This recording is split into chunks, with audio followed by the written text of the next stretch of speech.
Graça e paz, igreja. Nós agradecemos a Deus por mais esta quarta-feira doutrinária, em que temos a oportunidade de estudarmos a sua palavra e dando aqui, irmãos, então sequência ao texto de Atos dos Apóstolos e hoje, irmãos, em Atos, capítulo de número 26. Nós estudaremos então todo este capítulo hoje.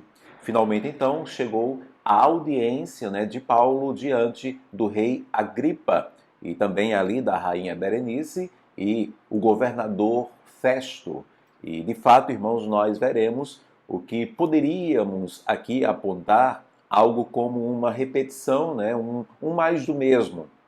Pois, de novo, Paulo teria que se defender e, defendendo-se, repetir as mesmas palavras. Entretanto, perceberemos, como foi até aqui, novas nuances do próprio Paulo. Ele realmente era dotado de uma sabedoria e discernimento que vinha do alto. Além, é claro, irmãos, de uma viva convicção do chamado ao evangelismo. No versículo de número 1 do capítulo 26, Agripa, ele concede a oportunidade de defesa ao apóstolo Paulo. Paulo, a priori, ele demonstra uma satisfação por essa audiência, e isso é explicado por ele nos seguintes termos. O versículo 3, mormente, porque és versado em todos os costumes e questões que há entre os judeus. Por isso, eu te peço que me ouças com paciência. Paulo, acertadamente, aponta saber de um conhecimento presente no rei Agripa.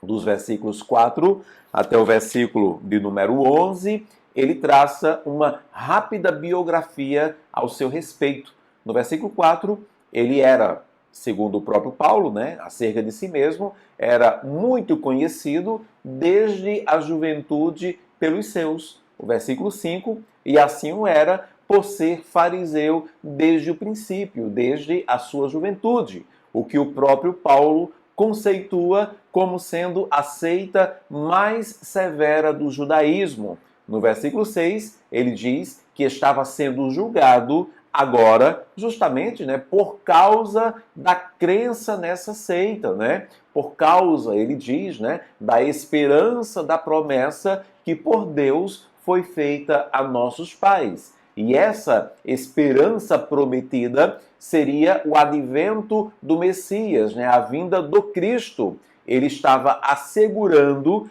que por crer nisso, sendo um bom fariseu, que todos poderiam testemunhar que o foi, ele estava sendo agora julgado.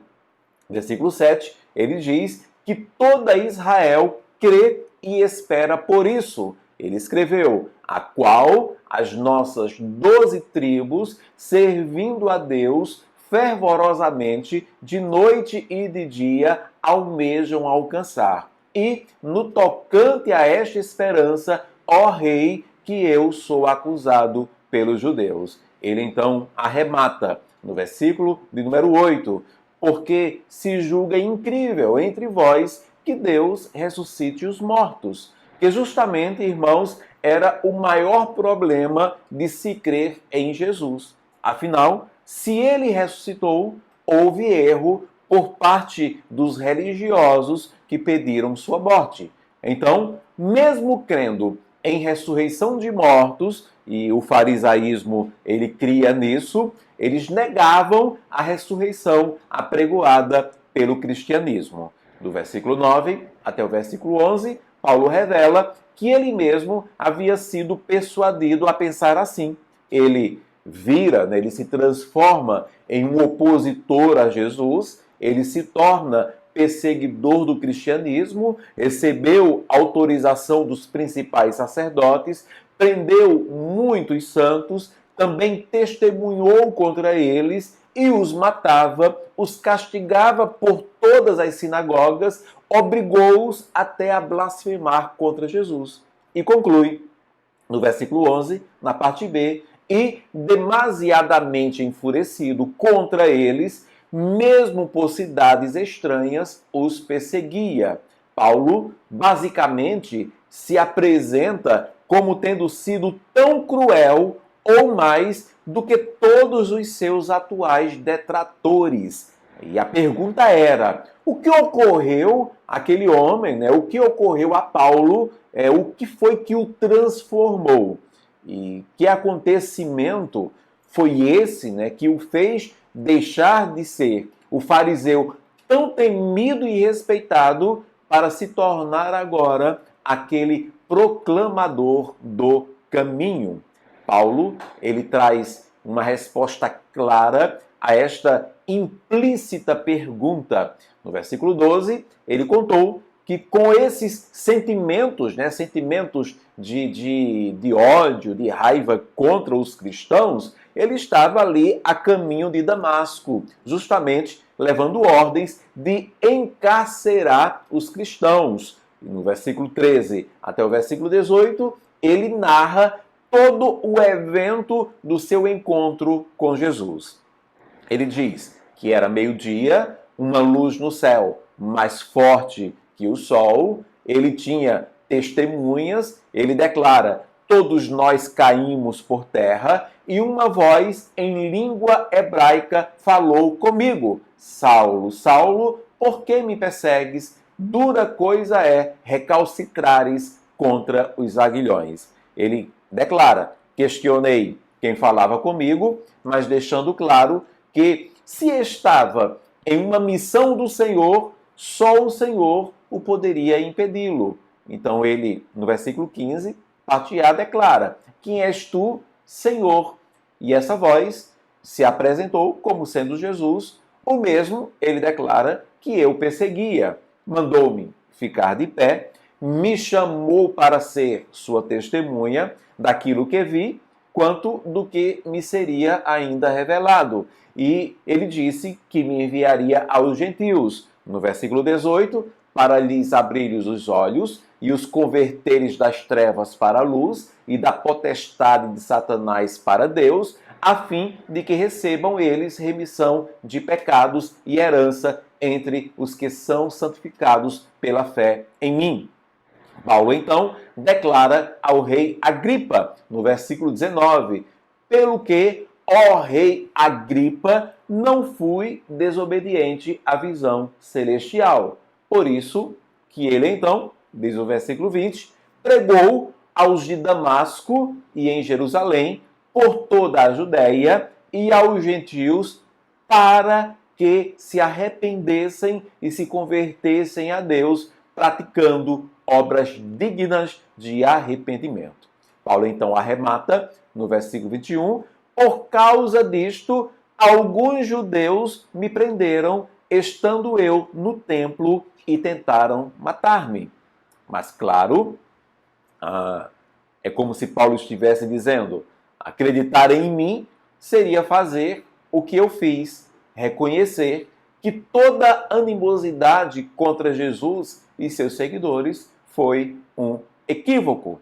Paulo ainda assegura que permanece na mesma posição e firmeza até hoje, embora estivesse preso. Ele declara, né, ele ainda afirma no versículo 22, dando testemunho tanto a pequenos, né, então aos mais pobres, como também a grandes, né, como ele fazia agora diante do próprio Agripa, Berenice e também de Festo, mas tendo por único discurso que se cumprira aquilo que Moisés e os profetas anunciaram que ocorreria.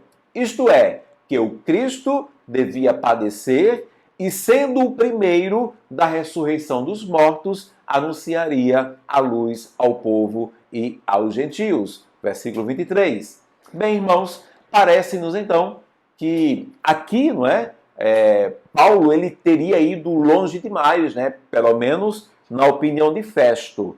Provavelmente Festo ele temeu, né, pela reação do rei Agripa contra ele mesmo, né? Pois Paulo estava apresentando um conceito de uma divindade única, que seria Jesus, para aquele rei que era politeísta. O versículo 24 diz que Paulo é interrompido por Festo, que faz sua célebre declaração: estás louco, Paulo? As muitas letras te fazem delirar.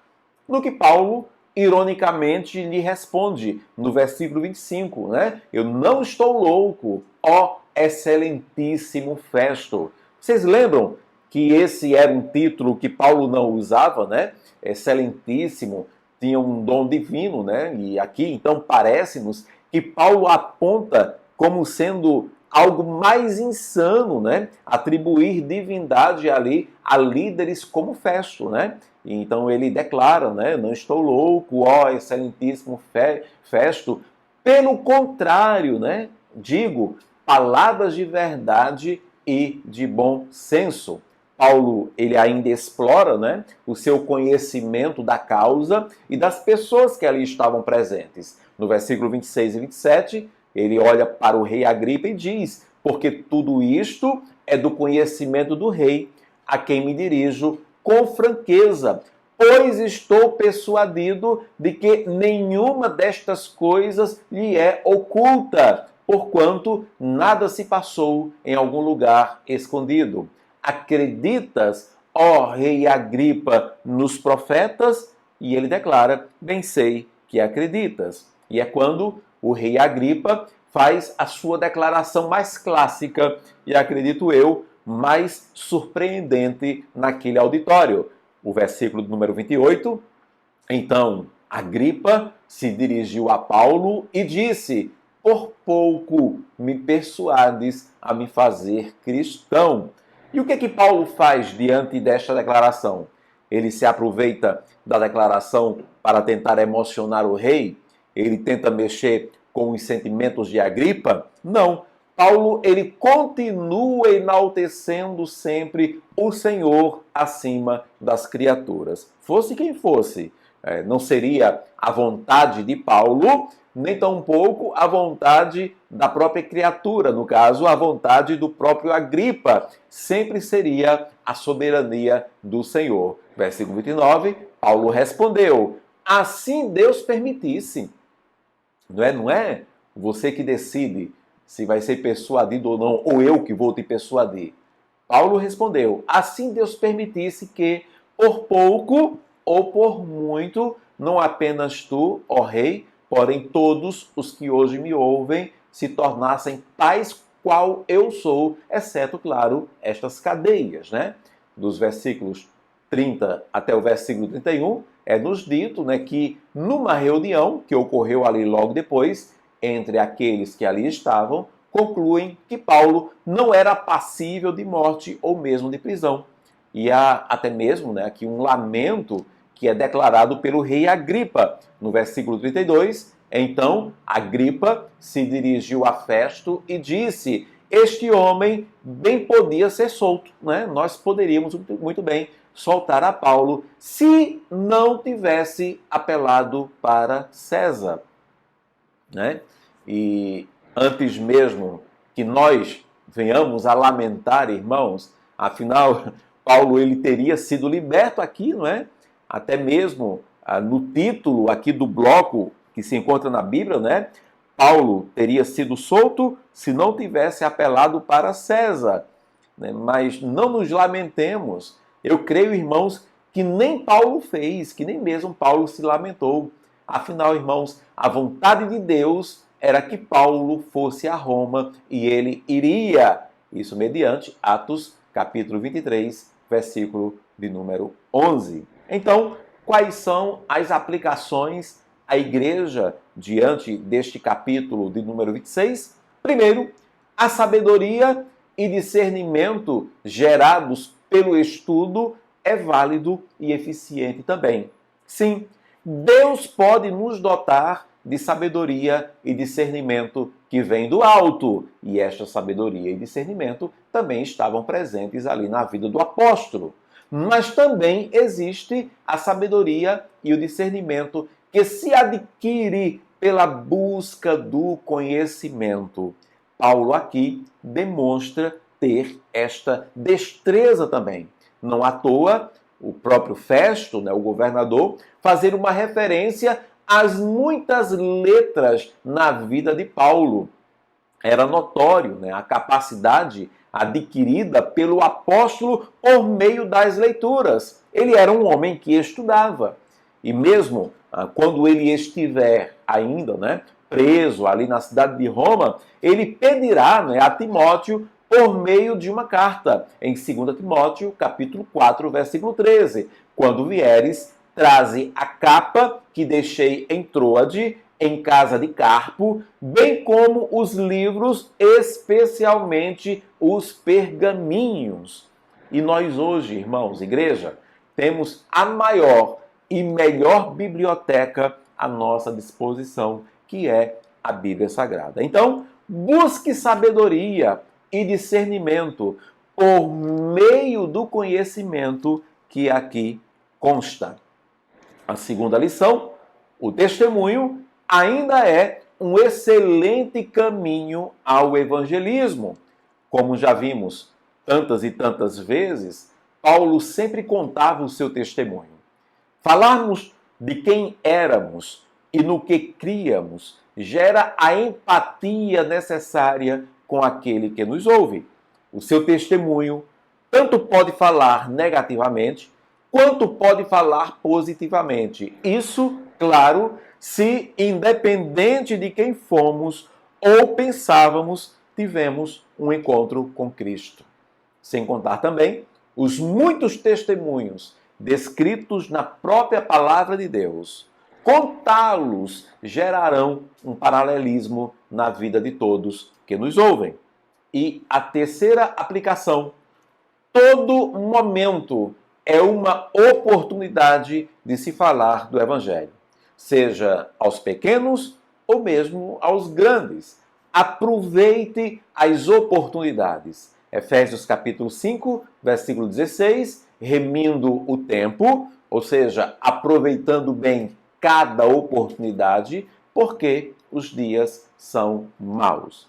E a quarta e última aplicação que podemos fazer aqui do capítulo 26 de Atos dos Apóstolos é: as oportunidades em Deus não são perdidas. Ainda que algo pareça que poderia ter sido diferente, ou mesmo melhor, né, na nossa visão, ou ainda que nos pareça que uma decisão, né, fez toda a diferença, creia, tudo saiu como Deus queria. Ele é soberano, ele está no controle, ele é quem determina. Paulo ser solto seria uma grande vitória, é verdade. E tendo um salvo-conduto ali do próprio rei Agripa, melhor ainda. Então a ideia de, se eu não tivesse, né, apelado a César, eu seria liberto agora. Mas Deus o queria em Roma, e para Roma ele iria. Essas são as aplicações, irmãos, que podemos tirar desse texto. Primeiro, a sabedoria e discernimento gerados pelo estudo é válido e eficiente também. Estude a palavra de Deus. Pesquise, se aprofunde. Segundo, o testemunho ainda é um excelente caminho ao evangelismo. Conte, né? Relate quem você era, como você pensava e como o evangelho transformou a sua vida. Terceiro, todo momento é uma oportunidade de se falar do evangelho. Paulo estava preso, estava ali sendo julgado injustamente, mas ele aproveitou para testemunhar, para evangelizar. Aproveitemos também cada oportunidade. E em quarto lugar, irmãos, as oportunidades em Deus não são perdidas. Às vezes parece, irmãos, que decisões foram erradas, né? E que nós nos encontramos em determinadas situações que poderiam ser diferentes, mas em Deus nenhuma oportunidade será descartada. Que o Senhor nos abençoe, irmãos, e aplique a sua palavra em nossos corações. Pai, nós te agradecemos mais uma vez, ó Deus, por esta rica oportunidade de estudarmos a tua palavra e que ela, Senhor, nos ajude na nossa vida, na nossa caminhada, nos momentos mais difíceis, que a tua palavra seja luz para os nossos caminhos. Nós oramos assim, no nome de Jesus. Amém e amém. Que Deus nos abençoe.